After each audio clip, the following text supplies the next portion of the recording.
Welcome to another episode of Peralta Matters. I am your host, Jay Calhoun.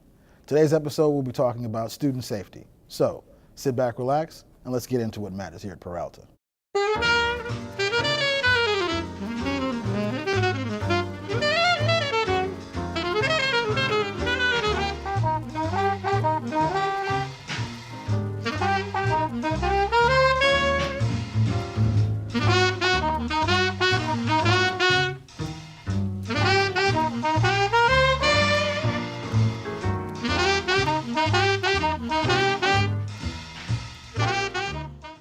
I'm Congresswoman Barbara Lee. Join me in watching Peralta TV. Welcome back to Peralta Matters. I'm your host, Jay Calhoun. We are now joined by Margaret Dixon, Chair of the Legal Administration of Justice at Merritt College. Margaret, welcome to the show. Thank you. Pleasure. Let's talk a little bit about, one, what your position actually encompasses. For some of the colleagues who watch the show and who know Merritt College, they see the safety aids, they see the blue uniforms, they see what you do at Merritt College. But tell us a little bit more about the 15 classes, the CTE training, a little bit more about what you're getting into and how you're doing it. Well, the first thing is I am an instructor. Right on. That is the first priority that I have, is to make sure that my classes are full and the students are learning. That is the first thing. So I do teach a full load at Merritt. In the Administration of Justice program, I teach juvenile law, community policing, intro to Administration of Justice. So I teach a number of those courses, along with supervising our safety aides. Okay. We talked a little off camera about your 27 years as an officer for this fine community. Tell me a little bit how that gives you a different approach or a different perspective on how you approach your classes. Well, you know, it's one thing, I spent 25 years as a police officer in the city of Oakland. And so taking that experience into the classroom has been great. It's different when you are doing the job and they're teaching the subject matter. So it's a little bit different, but it also gives you, what I say, an advantage, because you're taking real life experiences into the classroom. And many of our students who are going into public safety want to hear about those experiences so they know what they're going into. So that has been, I think, a great experience for my young people. Talk a little bit about the career training that you're developing and some of the programs that actually lead these young people into working in the workforce as soon as they're done. Well, one of the things is the safety aids. For those students who have a desire to go into public safety, i.e. law enforcement, corrections, and even fire, because we have the fire science program at Merritt also. But the safety aid is a career ladder for those young people because it gives them some on-the-job training. And many of our young people go through a 40-hour course in the summer for their updates, whereas we're taking them through some of the legal updates in terms of public safety, some of the physical training, conflict resolution, those type of training that will make them, not only better students, but better at the job when they get onto it. Because a lot of jobs ask for experience, and they use that on their resumes, their experience as a safety aide, because they are getting some on-the-job training. We talked a little bit, and I didn't get a chance for you to discuss it, but tell me what the mission is for the Legal Administration of Justice Department at Merritt College, as far as what are these students walking themselves into? Our goal is to provide them with an environment that's friendly, one that's educational, so that they can be able to choose what it is that they want to do with their lives when they come out of Merritt. So we want to provide them with that environment so that they understand what's going to be required of them when they get out into the work world. So that's pretty much our mission, is to provide them with that opportunity so that they can strive and be successful when they get out in the work world. From the myriad of students you've seen over your career, what stands out at you most as far as the characteristics for maintaining not only the required things that you want from your students, but also the result to move them on to, say, a career in law enforcement or above that? Well, we're talking about students who care, students who live in this community, students who want to give back, Right. and students who want to further their education. We also have a lot of students not only going into the work world, but transferring to four-year institutions so they can continue their higher education. And they want to make a difference, and they feel like they can make a difference. Right. And so that's what I see in my classroom. And I often tease my students, why are you here? You know, why are you here? You know, what are you expecting from me? Because I want to live up to their expectations also, Right on. just as I want them to live up to mine. Excellent. And so I want to give them something that's tangible, so when they leave out of Merritt, go into law enforcement or any other entity of public safety, that they feel equipped. Let's talk a little bit about the safety aids. As I mentioned, we see them on campus, we see them around campuses. What one is the main criteria for your picking any of these safety aids? Character. We do a lot of character building. Individuals that understand what their role is, understand that why we want them, why we need them, and that they're important to our campus. We take them through some pretty rigorous training during the summer so that they get a chance to demonstrate, one, the ability to problem solve. Right. We want them to be able to problem solve. Oftentimes they would be the first in terms of an emergency that someone may need some help. Right. They may see them in that green vest. Right. So they are the ears and eyes on that campus. They work very closely with our deputies. And so we want the deputy to understand that these young people are trained and that they want to learn and that we need you to assist us. Speaking of the deputies and working with them, what is the best result, or not the best result, what is the best combination or correlation you've seen between the now great communication we have within the Sheriff's Department that are located on campuses and your student aides, or even the department at Merritt College? I think that now they see that, one, there has to be a collaboration between both entities, the college and our deputies, and that you're in a position to help train young people so that they can be productive. So you're taking on a role as part of their educational package, and that what you do, you exemplify a role model. Right. They look up to our deputies. Right. And again, I think the relationship now, it hasn't always been that way, but I think now the relationship is good. They realize that we have a vested interest in the safety on our campus and all of the campuses, and that they share in that vision. Right on. For those who don't know, what other things does the legal administration of justice offer at Merritt College outside of getting yourself ready for a cadet, internship or something like that? What else? Well, we do a lot of community outreach. We pride ourselves on getting out in the community, service in this community. We have a great relationship with our mayor. Right on. She knows that we're pretty much out in the community. We're at the community town hall meetings. Okay. We were just at one last week at Castlemont High School. We were there. Excellent, excellent. Because we have to hear what's going on so that we know how to prepare ourselves. It's one of the things that I teach them is that we must take our learning outside of the classroom. These young people want to be in the community and they want to make a difference. Therefore, we want to be in line first to hear what's going on and any changes so that we can adjust our minds, adjust our training so that we're on top of it. So again, we do a lot of community cleanups, a lot of community involvement activities that we get involved in.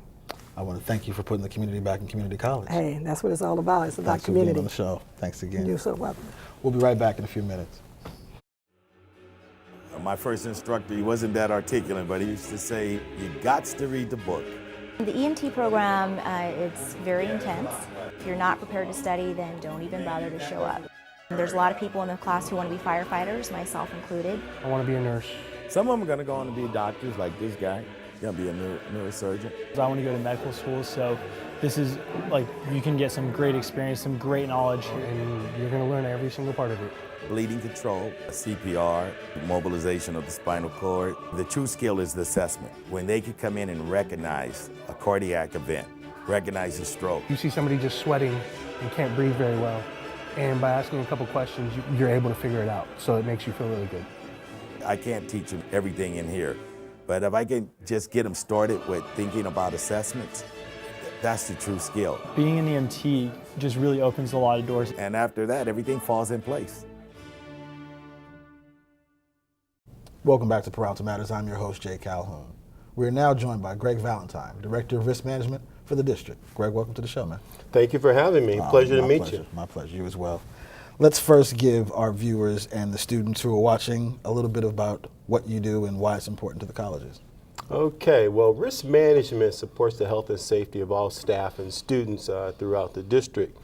In accomplishing that task and that mission, we look at air quality, we look at all of the OSHA regulations and compliance issues. We also support emergency preparedness. I review and procure all the insurance for the district, as well as manage the district's claims. Okay. In addition to that, I do review all contracts for compliance and for their insurance requirements to protect the district. We talked a little off camera about the way policies are adjusted or, as you say, regulations are amended, so to speak. Talk a little bit about what you've seen over the past 10 years in risk management as far as the amendments or regulations changing. Well, there's good news on this front. As we have matured in risk management, our processes have also matured. New regulations, sustainability is a new one. It's a very important topic to the planet, certainly very important to the students as well. So we're looking at all of our operations, all of our business processes to ensure that we have sustainability in mind. In addition, emergency preparedness is another area of great concern to staff and to students as well. Given all of the campus violence episodes that have occurred across the country, we have an eye on emergency preparedness. In 2010, the Clery Act strengthened its requirements for all colleges and universities across the United States. And as such, we are doing more emergency preparedness drills. We're doing regular building evacuations. We have published guidelines and emergency procedures for students, and these procedures are posted in every classroom so that if an event happens, a student can quickly take a look at the flip chart that's in this classroom and determine what to do. Excellent, excellent. What are the plans, or can you give us an idea of maybe the differences in assessing the risks for each campus? Good question. Very, very good question. So at each of the campuses, we've established an emergency preparedness planning committee. And this committee is made up of administrators and faculty and some students on occasion. Excellent. And we review the threats and hazards to colleges. You know, the classic example here, living in the Bay Area and remembering Loma Prieta from 1989. Earthquake is a big risk. However, there are other risks. I mentioned one earlier, shooter on campus, but there are also risks such as the tsunami event that we had a couple years ago. We had people come to Merritt, and because they were fearful of the tsunami hitting the Bay Area. So we housed them for a period of time and took care of their needs. And that was a very, very successful event. Other hazards, you know, we're near rail lines, there's transportation infrastructure, fire is always one, power outages, communications issues. The new one, which is an emerging area and we're still trying to get our arms around, I think as an industry, cyber risk. The risk proposed by Facebook, those type of sharing media. So we're looking at that and trying to determine plans and actions to address those new and emerging risks in the future. What are the approaches the district takes as it pertains to risk management for the students? Well, first and foremost, I think the district has a very conservative approach to risk. We want to make sure we protect the health and safety of our students at all costs. So with that being said, whenever we look at a potential risk such as air quality, we tend to err on the side of extreme caution. For example, K through 12 has a very strict policy for certain risk management issues. Okay. Those policies don't necessarily apply to the community college area, but very often, and more often than not, we will apply those same standards to our facilities and to our processes and Quickly, practices as well. What's the difference and why would we not automatically put that in our practice? Well, naturally, the cost of being conservative is more expensive. Okay. And so that's one area Gotcha. of difference. But I think it is very intuitive to apply those same standards to the community college industry as well. We talk a little bit off camera about your time within risk management itself and the differences in the previous employment to now.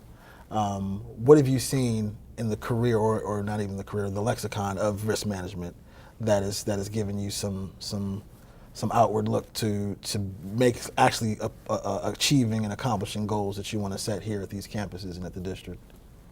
Well, one of the principles about risk management is the total cost of risk. And so when you look at the total cost of risk, and this applies to community colleges, it applies to the private sector as well, you want to be smart and efficient about how you apply your dollars.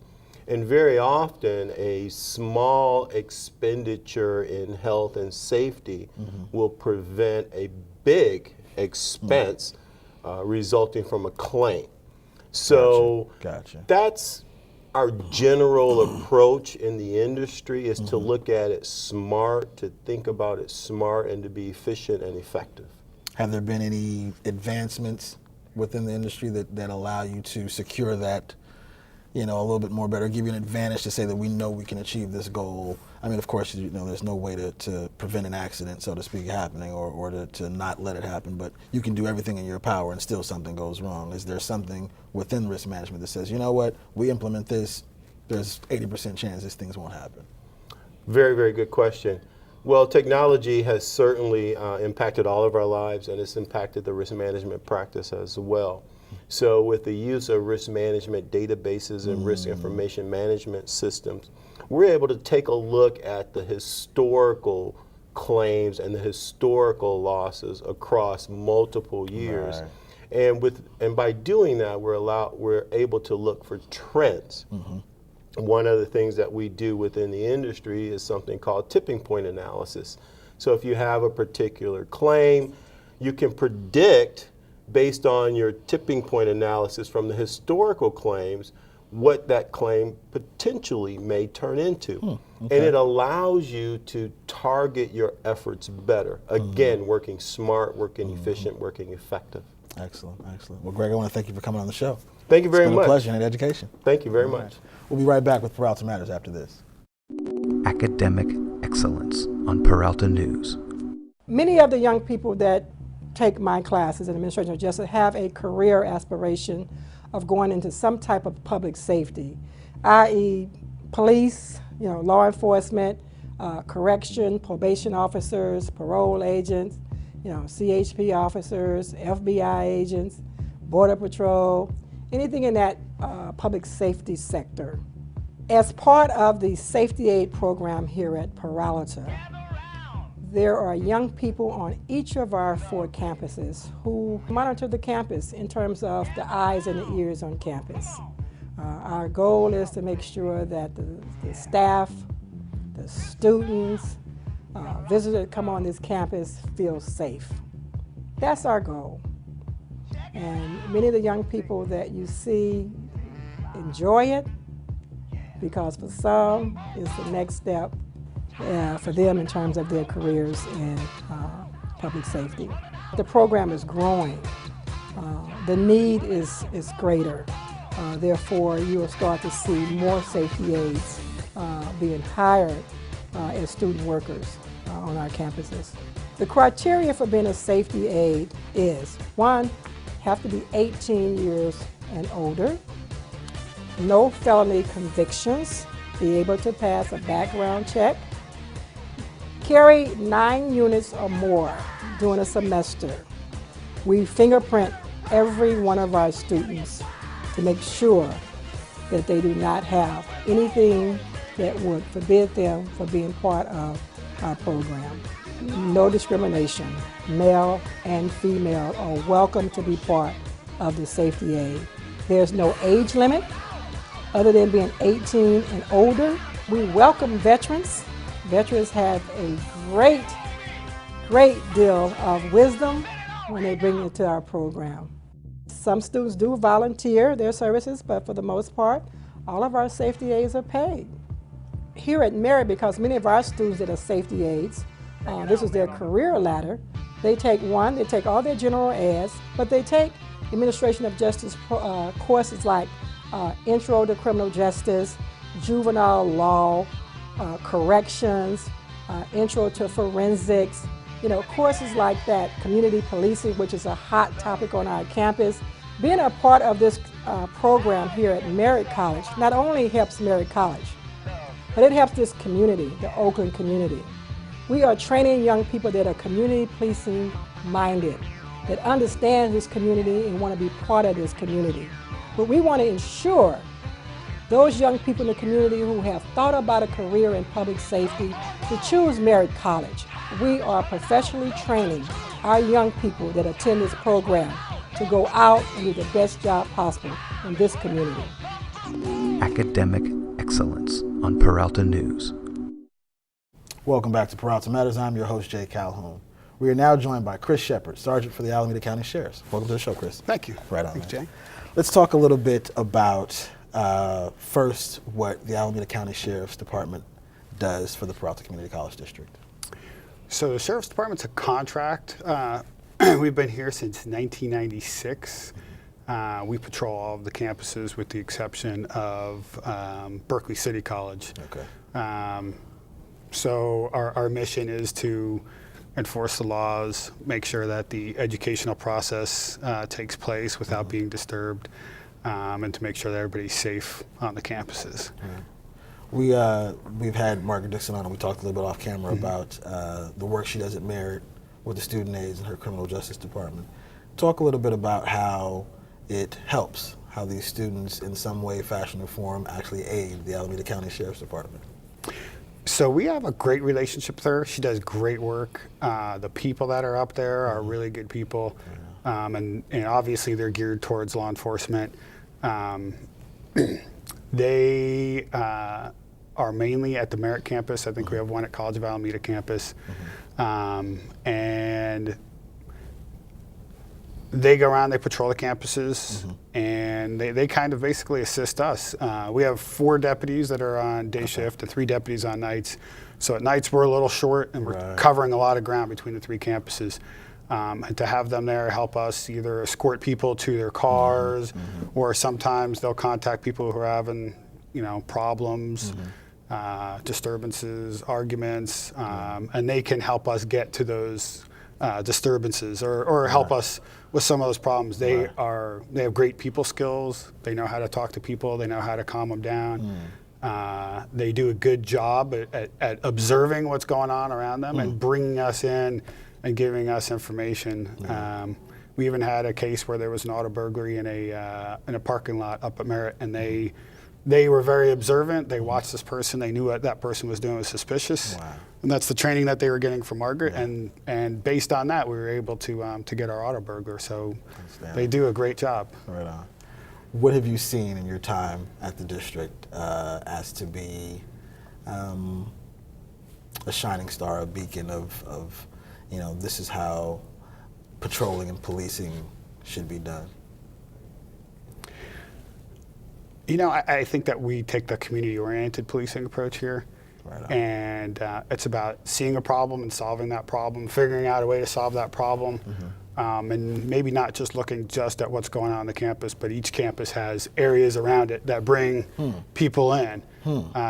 So we try and focus on not just what's going on the campus, but what's going on around the campus, and are those problems encroaching on the campus.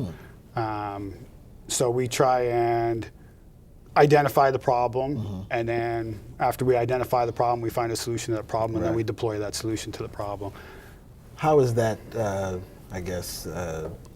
dissemination of responsibility, because you're talking about a surrounding community, which I'm sure is controlled or policed by their city police department, and then your territory of providing for your contract. Where does that boundary cross, or does it? It crosses all the time. Right. Just because we police the Peralta community colleges, like let's just take Laney for example. Right. It's right in pretty much the heart of the city. Right, so we have people coming and going all the time. Right. On the weekends we have the flea market, which brings a lot of people in. A whole nother thing. We have the museum next door. We have aquatic park, the estuary. So there's an ebb and flow of people throughout that campus that aren't necessarily students. Exactly. So we need to be mindful of what's going on around us and where's our crime coming from. And I think that we've done a great job of identifying that. We've reduced our auto burglaries and our auto thefts over this past semester to a very, very low amount, as well as bicycle thefts, because we've identified who those people are. We've arrested them. We've put them in jail.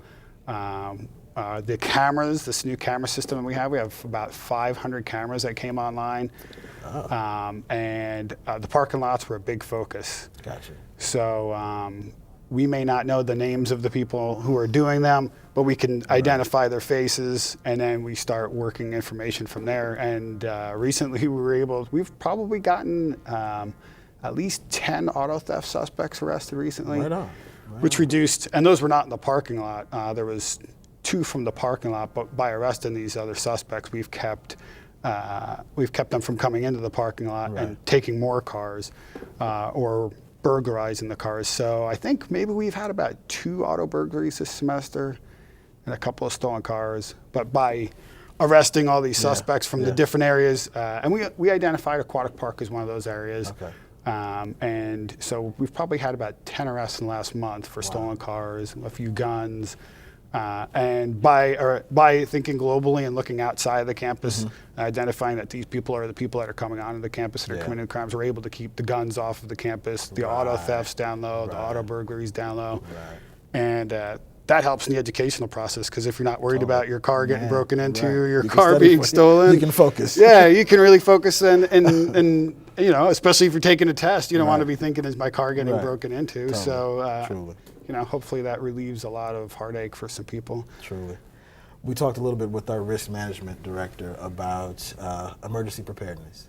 Okay. Talk briefly about how the Alameda County Sheriff works in tandem with, all these campus-related violence issues and such. We go through pretty extensive training as far as active shooter, and we have a curriculum that's been developed. And we do our own active shooter training at least once a year. You see that all going on all the time in the news. So we like to keep prepared for that. We're also working with the district on the emergency operations plan, which is a fairly extensive amount of material. But the district is aware of what's going on, and they're preparing themselves to be at a good state of readiness. Right on. Well, Chris, I want to thank you for coming on the show, man. Thank you. Pleasure. Thank you, Jay. We'll be right back with Peralta Matters.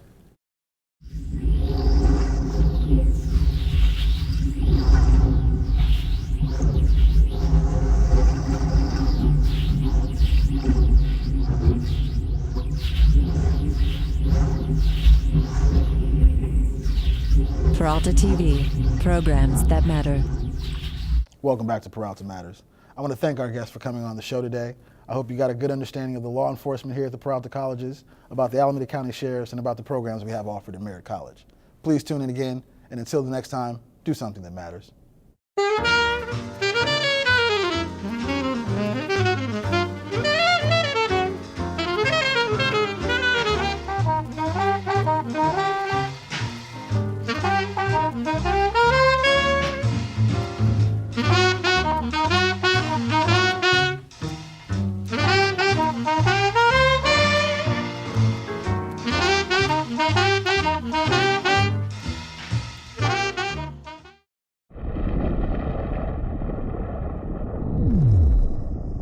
Peralta TV, programs that matter.